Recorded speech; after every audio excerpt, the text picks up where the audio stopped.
Al momento de usar microcontroladores, una de las mayores limitantes que se pueden presentar, especialmente en proyectos grandes, es la cantidad de pines de entradas y salidas que tiene el microcontrolador. A pesar de que la tendencia en microcontroladores es cada vez de tener menos pines de entradas y salidas, mientras que se tienen más presentaciones internas, las necesidades de control de entradas y salidas no han disminuido. ¿Qué podemos hacer ante tal situación? Nuestro instinto podría decirnos que debemos de buscar un microcontrolador que tenga mayor cantidad de pines de entradas y salidas, pero esto no es necesariamente una solución, dado que no siempre tendremos esta opción presente. La verdadera solución es usar expansores de entradas y salidas que funcionen mediante comunicación serial. A pesar de que existen una infinidad de modelos con más o menos presentaciones y funcionando en distintos protocolos de comunicación, en esta ocasión vamos a analizar uno de los expansores de entradas y salidas más populares en el mercado, el integrado PCF8574. Este integrado es de 8 bits, es decir, que tiene 8 pines que funcionan como entradas y salidas. Funciona mediante el protocolo I2C y cuenta con 2 modelos, cuya variante radica en las combinaciones de dirección de 3 bits. Antes de implementarlo en una aplicación, debemos de analizar el datasheet. Vayamos a ello. Aprovecha la promoción especial. Los 5 libros más las 2 revistas por solo $18. Solo disponible en nuestra página web prismasemnetwork.com. Link en la descripción. En las características resumidas nos indica que funciona mediante protocolo I2C, puede operar a una frecuencia de 100 kHz, puede operar con un voltaje de alimentación de 2.5 volts a 6 volts, es de 8 bits, tiene una capacidad de zinc de hasta 80 mA y la opción de tener hasta 8 expansores por modelo con 3 pines de dirección. Posteriormente tenemos la información de pines, donde tenemos 3 encapsulados disponibles: el True Hole de 16 pines, el SO16 SMD y el SSOP de 20 pines también SMD. Podemos ver que los pines 1 a 3 tenemos los pines de dirección con la nomenclatura A, los pines bidireccionales con la nomenclatura P, los pines de alimentación BSS y BDD, los pines de I2C, SDA y SCL y el pin de interrupción. Posteriormente tenemos las características eléctricas. Primero tenemos los parámetros de alimentación, en la cual se establece un valor de alimentación mínimo de 2.5 volts y un máximo de 6 volts, una corriente de alimentación de 40 a 100 microamperes y una corriente de standby de 2.5 a 10 microamperes. Luego tenemos las características del puerto I2C. Tenemos que el valor bajo se establece como 30% de BDD, el valor alto como un máximo de BDD más 0.5 volts, una corriente de nivel bajo de 25 mA y una capacitancia de puerto de 10 picofaradios. Estos valores son los determinantes en la frecuencia de operación. Para el caso del puerto de entradas y salidas tenemos en modo entrada un voltaje de nivel bajo de máximo de 30% del valor de BDD, un voltaje alto de BDD más 0.5 volts. En modo salida tenemos una corriente de nivel bajo, es decir, en modo zinc, un valor de 25 mA y en modo source de 100 microamperes. ¿Por qué tenemos un valor de source más débil? Esto lo veremos al analizar la estructura interna. Para el caso del pin de interrupción tenemos un valor de corriente de zinc de 1.6 mA y para los pines de dirección tenemos un voltaje en nivel bajo máximo de 30% de BDD y para nivel alto de BDD más 0.5 volts y una corriente de fuga de 250 nanoamperes. Bien, ahora analicemos la estructura interna del integrado. En el diagrama de bloques tenemos primero el Power on Reset, que controla el consumo de corriente en función a la llegada de instrucciones o cambios de estado en los pines de entrada y salida. Esto nos ofrece una corriente de consumo demasiado baja. Posteriormente tenemos la etapa de control del bus I2C. Este conecta el Shift Register con el filtro de entrada del puerto I2C. El Shift Register es el que controla el puerto de entradas y salidas y que posteriormente controla la lógica de interrupción cuando se configura el modo de entrada, y por último el filtro pasabajos. En la estructura interna del puerto de entradas y salidas podemos ver que tenemos básicamente dos flip-flop, en los cuales se decide si el pin va a actuar como entrada o salida.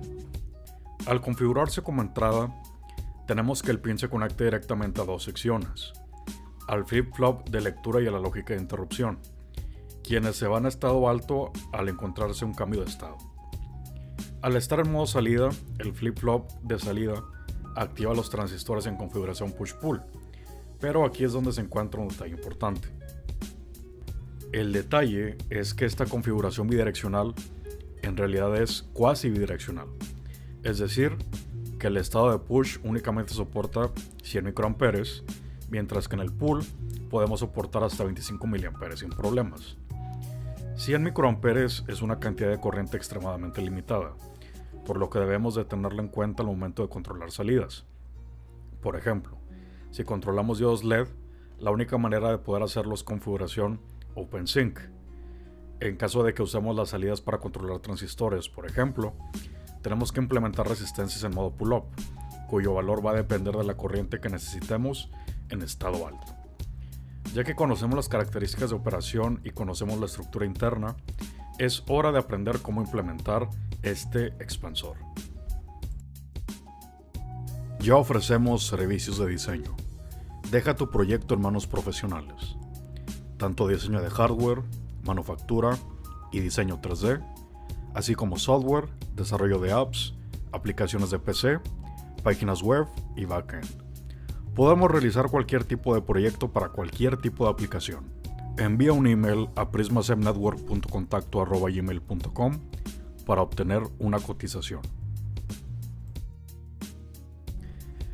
Para implementar el expansor, primero debemos de saber las diferencias entre ambos modelos que se ofrecen por NXP, el modelo P y el modelo A.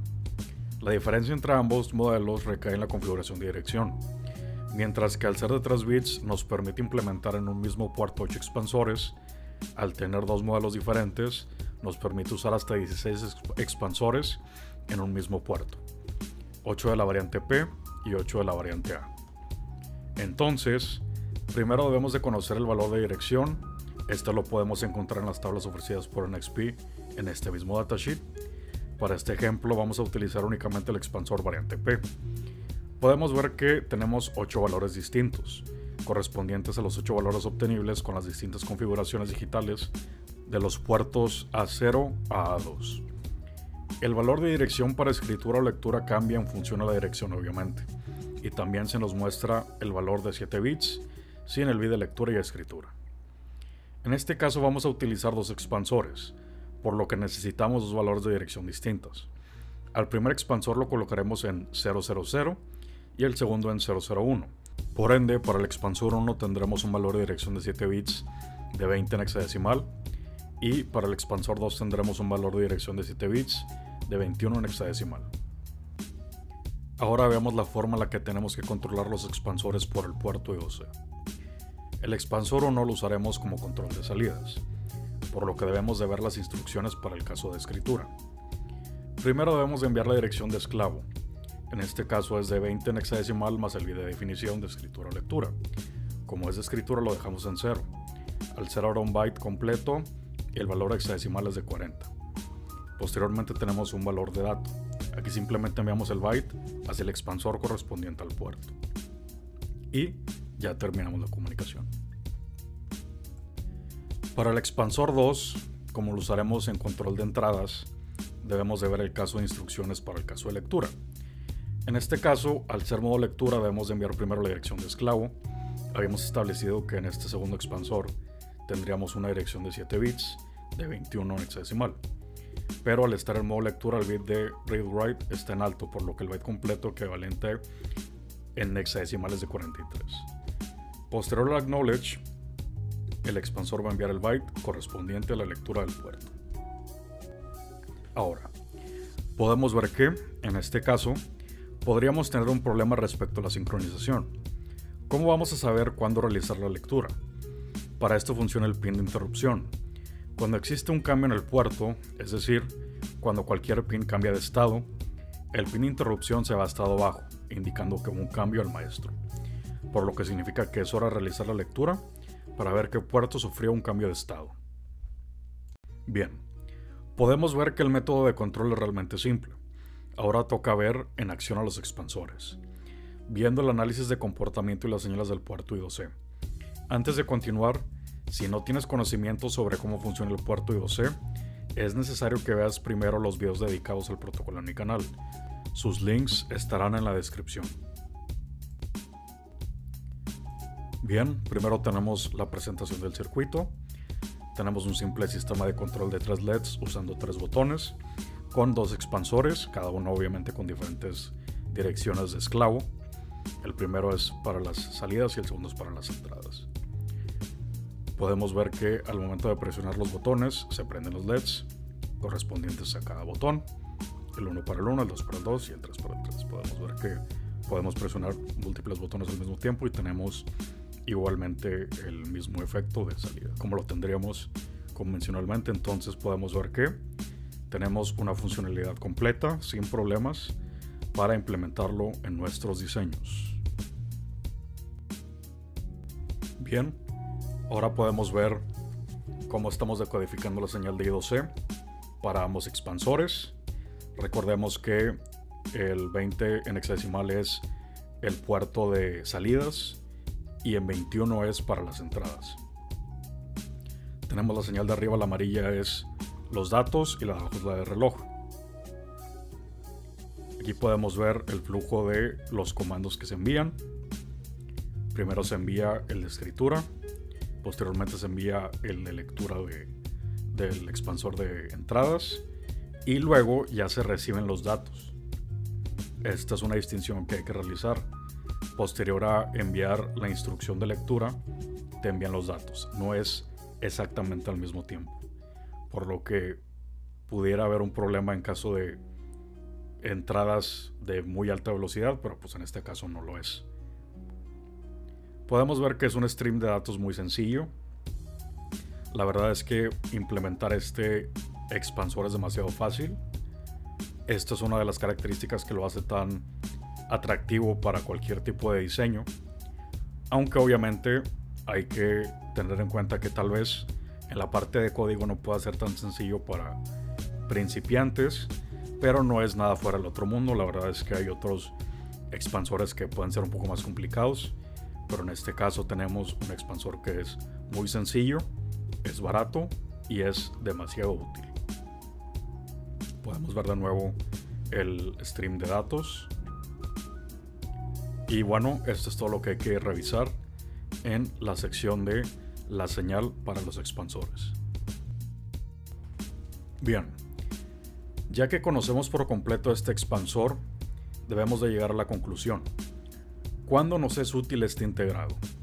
Este integrado nos es útil cuando tenemos una necesidad de control de entradas y salidas considerable, especialmente cuando estas entradas o salidas no son tan rápidas. Dadas las limitaciones del puerto I2C, no podremos tener salidas o entradas demasiado rápidas. Esta es una forma relativamente rápida y sencilla de incrementar nuestra capacidad de entradas y salidas en proyectos. Aunque por lo regular debemos de buscar que nuestro micro ya tenga las capacidades necesarias inicialmente, esto no siempre es posible, y en estos casos cae excelente este tipo de expansores. Tanto los 5 libros como la revista Transient Wave están disponibles en nuestra página web oficial, prismasemnetwork.com. Conviértete en un mejor diseñador día a día con nuestro contenido literario.